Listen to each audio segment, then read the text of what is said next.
Hello everyone, my name is Pooja Singh. मैं बेंगलोर से हूँ और मैं कैंगन के बारे में आप लोगों को कुछ बताना चाहती हूँ। कैंगन मशीन इस्तेमाल करते हुए अभी सिर्फ मुझे 15 दिन हुए हैं। विश्वास कीजिए कि इन 15 दिनों में मुझे नहीं पता मेरे शरीर में अंदर क्या बदलाव आए हैं, लेकिन जितना हम महसूस कर पा रहे हैं एज अ लेडी, मुझे इतना समझ में आया कि मेरे जो गैस्ट्रिक प्रॉब्लम था, जो कि मैं कई सालों से परेशान थी, वो गैस्ट्रिक मान के चलिए 1% बॉडी में रह गया है। 1% भी मैं बोलूँगी माइनस में जाने वाला है ये बहुत जल्दी। I can imagine the results. और मेरे घुटनों का दर्द अपने आप चला गया।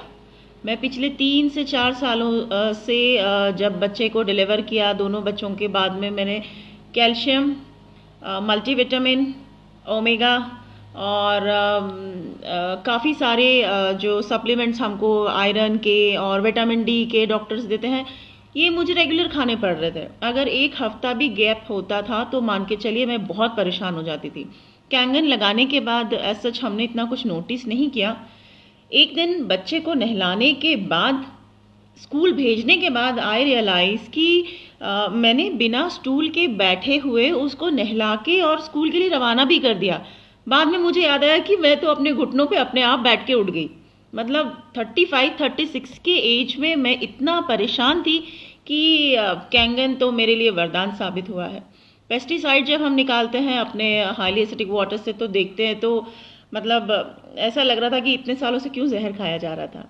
तो कैंगन वरदान है मेरे घर के लिए, मेरे बच्चों के लिए। एक और चीज़ बताना चाहूँगी बच्चों से। मेरे छोटे बेटे को दिल्ली से आने के बाद वीजिंग की प्रॉब्लम बहुत ज़्यादा हो गई थी। वीजिंग तो जैसे तैसे हमने होम्योपैथी से कंट्रोल किया था, लेकिन उसका स्किन बहुत सेंसिटिव हो गया था। सेंसिटिव इन द सेंस कि ठंडे गर्म दोनों एटमॉस्फेयर में उसको हमेशा ईचिंग रहती थी। हमको एक एटमॉस्फेयर मेंटेन करके चलना पड़ता था। बैंगलोर में तो मेंटेनेंस वेदर का कुछ कह ही नहीं सकते हैं। तो उसको हमेशा रैशेस होते थे, जो हमारे सेंसिटिव स्किन जो जॉइंट्स होते हैं वहाँ पे।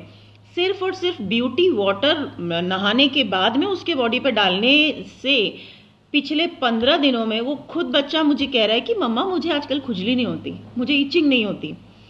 बच्चों के पेट अपने आप साफ हो रहे हैं। तो कुछ तो है। अगर आप अभी भी विश्वास नहीं कर रहे हैं, मतलब प्लीज़ प्लीज़ इसको करिए। अपने परिवार की हेल्थ से कॉम्प्रोमाइज़ मत कीजिए। हम थोड़ा लेट हो गए प्लीज़ आप लेट मत होइए। Thank you so much.